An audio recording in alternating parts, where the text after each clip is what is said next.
What you're about to hear is going to make your blood boil. This isn't just another wrestling controversy. This is an absolute betrayal of justice in WWE.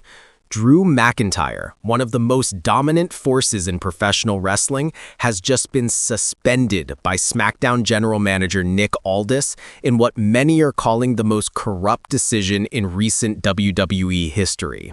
And here's what's really going to make you angry. While Drew sits at home banned from the arena, the very superstars who provoked him are walking around SmackDown like nothing happened. How is that fair? How is that justice? Welcome to WrestleScope, where we expose the truth that WWE doesn't want you to see. I'm about to break down this entire situation, reveal what really happened behind the scenes, and show you why this suspension is nothing more than a corporate power move designed to silence one of the most outspoken warriors in WWE. If this makes you as furious as it makes me, smash that like button right now and drop a comment telling Nick Aldis exactly what you think of his so-called management. Segment 1. The Incident. Let's get straight to the facts, because what happened on SmackDown wasn't just controversial, it was explosive. Picture this. Drew McIntyre walks into the arena with one mission. Not to play politics, not to kiss up to management, but to do what he's always done. Speak his mind and fight for what he believes is right. The Scottish warrior has never been one to back down from confrontation, and on this particular night, the tension that had been building for weeks finally reached its breaking point. For those who haven't been paying attention, and shame on you if you haven't because this storyline has been fire, Drew McIntyre has been at odds with several SmackDown superstars over what he calls the culture of disrespect that's been festering on the Blue brand. He's talked about how certain wrestlers are getting opportunities they don't deserve, how management plays favorites, and how the locker room has become soft. Strong words? Absolutely. But here's the thing, Drew wasn't wrong. On this fateful episode of SmackDown, tensions finally exploded. Multiple sources backstage, and yes, we have deep connections inside WWE, reported that Drew had a heated confrontation with several superstars that turned physical. Now, WWE's official statement makes it sound like Drew just lost his mind and went on some uncontrolled rampage. But let me tell you what really happened, because the truth is far different from the sanitized version WWE is feeding the mainstream media. The confrontation began when Drew overheard certain superstars making disrespectful comments about veterans in the locker room. These weren't just casual remarks, these were direct insults about legends who paved the way for these entitled young stars to even have careers. Drew, being the old-school warrior that he is, confronted them directly. He didn't attack anyone, he didn't throw the first punch, he simply demanded respect. But instead of showing that respect, these superstars, and I'm not naming names yet because we're going to get to that explosive revelation later, they doubled down. They challenged Drew. They pushed his buttons. They wanted a reaction because they knew management would side with them. And here's where it gets really interesting, folks. Multiple eyewitnesses reported that security was called before anything physical even happened. That's right, Nick Aldis had security on standby ready to intervene the moment Drew raised his voice. Does that sound like fair management to you, or does that sound like a setup? The physical altercation that followed, and yes, it got physical, was reportedly started when one of the other superstars shoved Drew first. That's assault. That's the first aggressive physical action. But do you know who got suspended? Not the person who initiated physical contact, not the people who were disrespecting the business. No, Drew McIntyre got suspended. The footage that WWE released on social media, and of course they released it because they wanted to control the narrative, conveniently starts after Drew had already been provoked. It shows him shoving someone, it shows him knocking over equipment, it shows him looking out of control.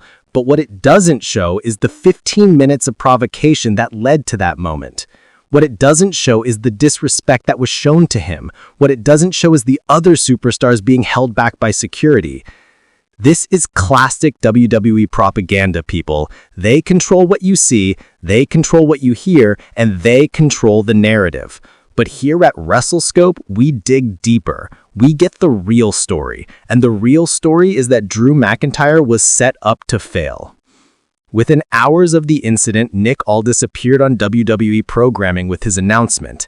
And let me tell you, the way he delivered the suspension was absolutely dripping with satisfaction. You could see it in his eyes. You could hear it in his voice. This wasn't a reluctant decision by a general manager trying to maintain order.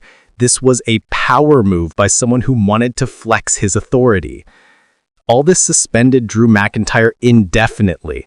Not for 1 week, not for 1 month, indefinitely. Do you know what that means? That means Drew could be sitting at home for months while his career passes him by, while championship opportunities come and go, while WrestleMania season approaches, all because he dared to stand up for respect in the locker room. And here's what really makes this suspicious, and this is where you need to pay close attention because this is where the conspiracy gets deep. The very same night that Drew was suspended, the superstars involved in the confrontation with him, the ones who provoked him, the ones who disrespected the business, the ones who put their hands on him first, they all competed in matches. They were all over WWE programming. They got to cut promos. They got to perform for the audience. They faced zero consequences. How does that make any sense? How is that fair management? How is that justice?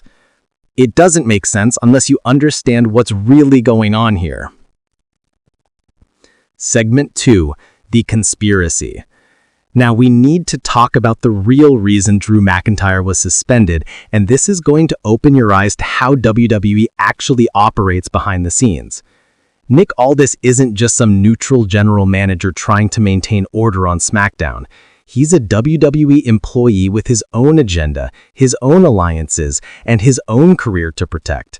And here's the uncomfortable truth that WWE doesn't want you to know. Certain superstars have more protection than others. Drew McIntyre has never been a yes man. He's never been someone who goes along with whatever management wants. He speaks his mind in interviews. He calls out what he sees as wrong. He demands excellence not just from himself, but from everyone around him.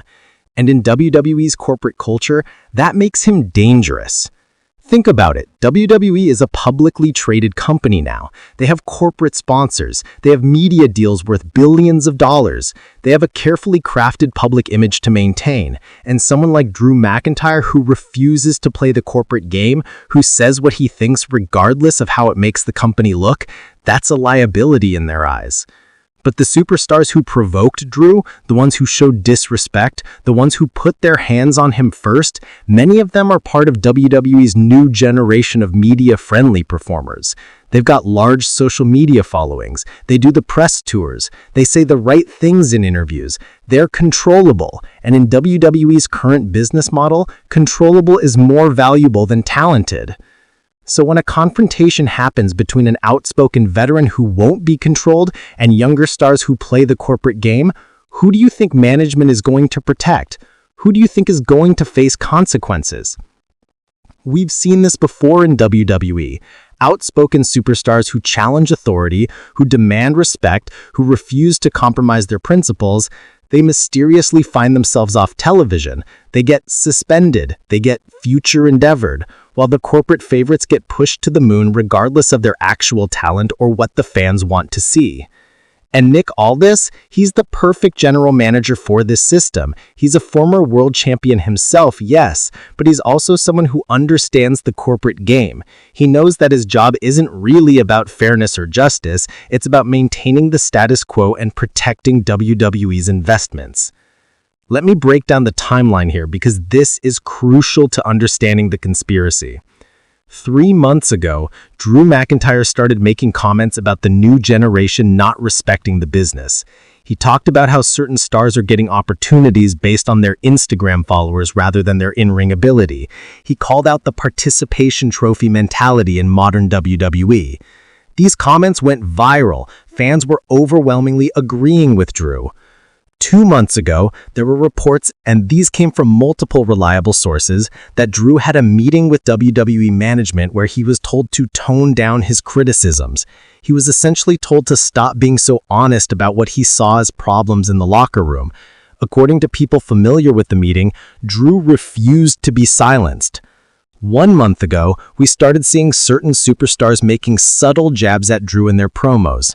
Nothing direct enough to cause immediate conflict, but definitely shots being fired.